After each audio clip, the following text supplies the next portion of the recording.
The technologies today offer maybe a way to get interesting things to happen through the back door. I mean, it's always this little enticement. You might actually get funding. You can show your deans the technology. You can't show your dean or your department chair thought process. But the focus is always going to be thought process. Analytical skills, problem finding as well as problem solving skills, looking at credibility of sources, justifying reasoning, not just posting opinions, but posting research articles with citations, having students evaluate each other's claims. So doing analytical kind of skills, pattern finding, systemically connecting the dots across all the research articles, that's really the goal. Technology is part of the means to getting there. But the focus should always be on the higher order thinking skills, as well as the memory, the basic factual skills that you want to have come out of that technology activity that you're using in your particular class. So map out those objectives first, lay those out, and then think about what are the technologies and various activities that can meet them, and then start ranking those activities according to risk, time, and cost, or according to interest for you or interest for your students, but wait to do that after you've laid out those objectives and those goals. It almost doesn't matter what discipline you teach. You can be in archaeology, and you can find rich resources on the internet from archaeological digs, and some, in fact, you can have your students go back and do some recreation of the digs and tag evidence and so forth. Same is true of anthropology kinds of courses with interactive timelines on the web, where students find out about movements within Africa and maybe some of the records that have been found from previous digs come along with you on the timeline. You can see migration movements and the spears and other things that were used at the time. You might teach a course in music, and you can maybe hear recordings on the web. You can listen to audio recordings and voice. You can also listen to instruments as they get older at a website called Musical Acoustics. You might teach a course in business where you have debates on the internet, and then as you bring your students into a face-to-face class, you use the polls that you collected on the web to change your class around.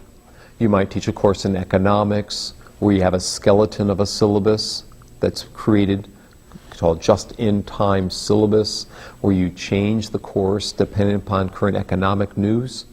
You capture some of that and bring that data into the class, whether it's CNN kinds of reports on the web that you found, housing and interest rate issues that you found, unemployment and so forth, or there's just-in-time teaching, where you might teach physics, and in the morning you have a physics quiz.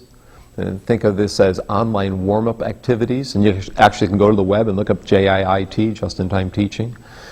And so you might change your face-to-face class in the afternoon depending upon what happened in the online warm-up activity.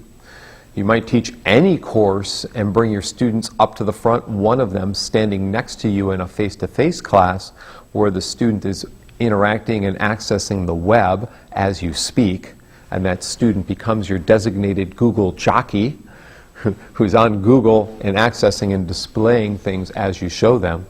You might teach a course like what's taught at Purdue, a course I think in the business classes up there in financial management, where they use Twitter, and students post their questions to Twitter as the instructor lectures, and their questions flash up behind him, and he's able to see their concerns if he looks back at them and can address them, and students don't necessarily have to raise their hand to post the question. It requires a little bit of multitasking on the part of the instructor to incorporate it that way. You might do like my colleague at the university, York University in Toronto, where he has blogs and wikis combined. Students go to the wiki and sign up to critique articles in their blogs, and they sign up to give feedback to each other in the wiki. He also has his students, and this is in a technology class, who help him design the course lecture for the week.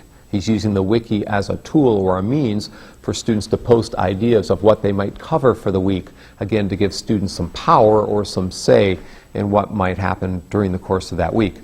So those are a range of things that you might try out in anthropology, in sciences. In science, there's something called Sci-V, where you can see the scientist explain their research, and then wrapped around it is their article. You can read the article and then watch the video of the instructor or researcher explaining it, or go the opposite way, and find out visually first and then verbally, or the opposite. It's very rich when you have this dual coding of the video of the expert combined with the article. It gets students more engaged in it. You might use Facebook just to have your students find out who each other is in the class. You might have an activity where you're having them access each other's Facebook accounts and posting to them, kind of like an online scavenger hunt within your course. And maybe defriending each other. The first one that friends everybody in the class within their Facebook account maybe gets a bonus point or something. And that's a way for them to find out a little bit about each other's preferences, interests, and experiences within the class. It builds that intersubjectivity among your students.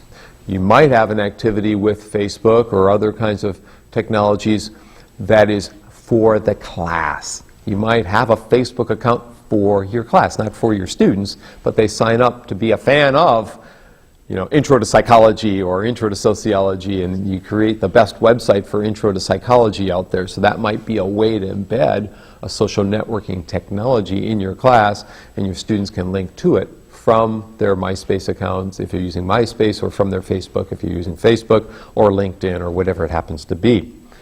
You might use something that kind of crosses over social networking and collaborative technologies like Ning, N-I-N-G. Ning was built by Mark Andreessen, who brought you Netscape 15 years ago, or longer, in fact. And Ning has over 1 million groups on the web. You could have your students form a group about your discipline, your program, or your particular course. And then you might have it opened up enough that students could sign up to become a fan of that website of your class, program, or department from other institutions. In fact, there are conferences today, online as well as face-to-face ones, that use Ning as a way to promote the conference, or maybe get the keynote presentations posted there. Your students could sign up as a member of that social network, of that conference social network, of that journal social network. And then they can find out about current events in your class, and that can get them more engaged in the class. So that would be perhaps one of the most effective ways I can think of to use social networking in your class. Find a professional resource, a conference, a journal, a publication, or some organization, association, and have your students join it. Simple as that. Web 2.0, like any technology, like anything you use in your classroom, is going to pose some challenge for you. One thing is that the resources you find one day may not exist another day. A YouTube video that was posted last week may be taken down by YouTube. So have a backup in mind that you might utilize. You might also have a problem wherein copyright becomes a concern, or plagiarism becomes a concern. You can cut and paste in students' work and find out if they've in fact plagiarized something, and you have to go back there to the student and talk to them about what they did. Or again, copyright. At the Wikibooks website, they're very concerned that you're using appropriate materials. And this is from the Wikimedia Foundation, which brings us Wikipedia. They have a whole series of forms that you have to fill out to use visuals within a Wikibook chapter. There also are format issues. Do the students have the players on their machine to play a video or a podcast? Do they have access within and do they even have the technologies for you to offer something to them?